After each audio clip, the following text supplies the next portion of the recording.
You see, the land of Biafra must be defended at all cost. At all cost.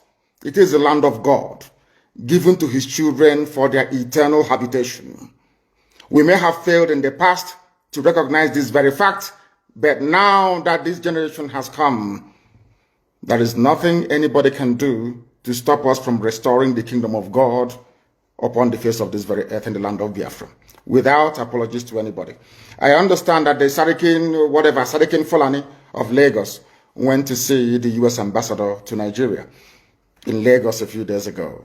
And according to the message, or should I say information coming out of the U.S. mission, they said is to foster cohabitation and unity, that diversity is strength. And I want to lay that particular nonsensical narrative to bed tonight before I continue any further. Anybody telling you about strength in diversity, that person is a liar and a deceiver. And the U.S. ambassador is a liar and a deceiver. One thing they don't teach we Africans is this. No country exists on a foundation of multiculturalism. There is nowhere in the world. Listen to me very carefully.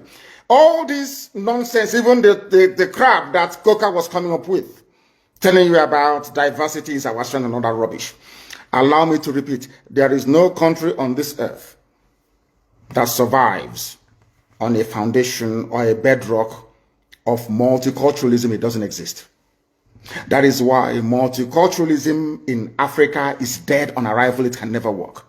Because we are tribal beasts by nature. We are tribal by nature. That is why we travel from wherever we are during New Year's, during Christmas, during Easter, during New Year Festival to go back home where we come from. Because that is where we identify with. Now, let me ask the U.S. ambassador a very simple question. Is United States of America a multicultural society? U.S. that was created and built by Western Europeans. U.S. was created, should I say, created by God, of course. Built by Western Europeans. Mostly English people that was fed up with the way of life of the English monarchy.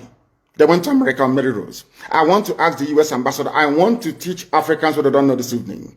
There is no country that functions on this multi-ethnic rubbish. Nowhere in the world. Not even the USA, that was created by people who are not indigenous to America. The owners of the soil of America are Native American Indians. That is a fact of life. God gave America to Western Europe to develop and gave them a special grace to be the beacon and the light and the conscience of the world.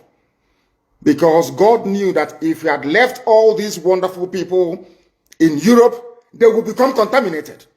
He removed them from Europe, sent them to America, built a wonderful nation as a shining light and a beacon for the whole world to look up to. Even that America that was built from scratch by people who are not indigenous to the land is not multicultural. Why am I saying this? America was founded on the principles of Judeo-Christian, Greco-Roman, democratic value systems. I repeat, America is not multicultural. They accommodate other races and other nations. Yes, they can accommodate you. But where you're coming into, the bedrock, the foundation of America is based on Judeo-Christian principles, Greco-Roman political ideology, which is republicanism. America is not multicultural. America is Western Europe. The value systems of Western Europe. Judeo-Christian, Greco-Roman, Republican governance.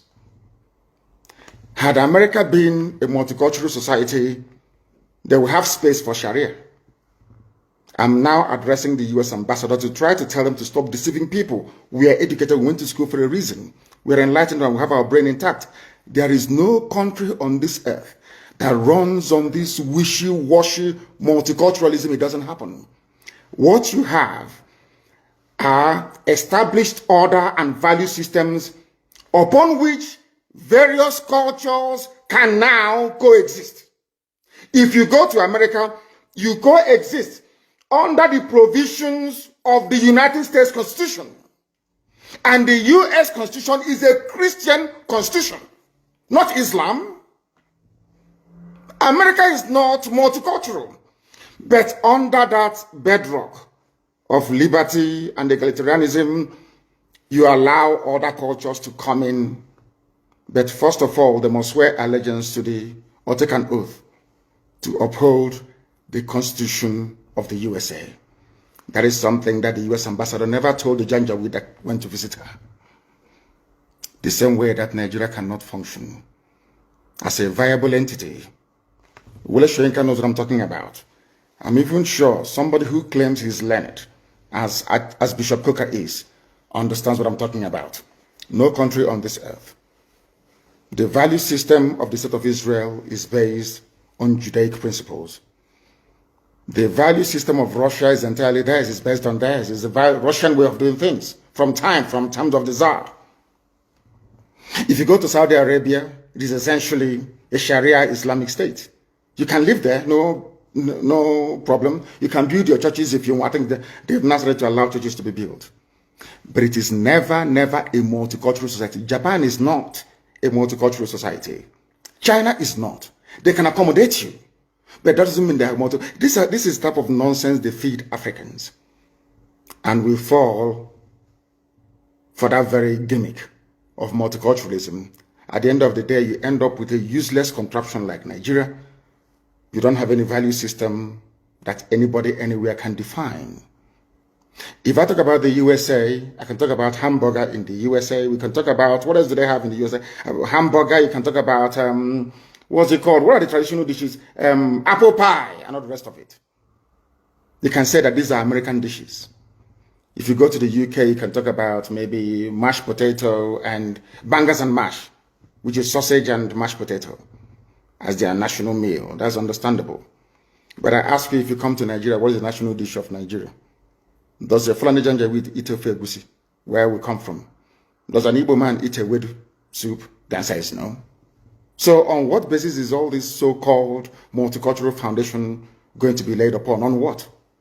We are not one people. We may be black, we may be Africans, but we're not one people. Not even one religion. If Britain cannot stay in an EU that is entirely Christian, EU is entirely Christian. Britain left. Nigeria, you don't know if Nigeria is Christian or in fact is Islamic. So for me to accept the multiculturalism being preached by the US ambassador, I have to embrace Islam as my religion. That's what it means. And some of you get taken in by all this rubbish. And I feel sorry for you. Yeah, sometimes when I say this, I'm being very arrogant. If you are educated, you will understand that no nation is multicultural. They allow other cultures to come in. It doesn't mean they're multicultural. They have a viable space where multicultural ideas or identities can thrive. But the foundation has to be monolithic. It has to be one dominant value system and ideology. That's how it is all over the world. Don't let anybody fool you otherwise. That is the same reason why you have this anomaly. In a so-called republic, you have royal fathers in a republic. Because you are trying to shuffle multiculturalism. You are trying to marry the feudal system of the North, the monarchical system of the West, and the Republican system in the East, to marry them into one. And what you have is entirely rubbish, and that is why Nigeria can never work. Not now, not tomorrow, not ever. Competing value systems. Nobody wants their own value system to be subsumed under another person's value system. This is something that the US ambassador never told you. But here I am telling you today. Because if you come here, you become educated. If you come here, you become enlightened. If you come here, you stop being a zoo animal, you become a human being. That is why we are the largest and, of course, the most consistent broadcasting platform insofar as Africa is concerned. Right across the world, millions listen to us because they know we preach the truth, the whole truth and nothing but the truth.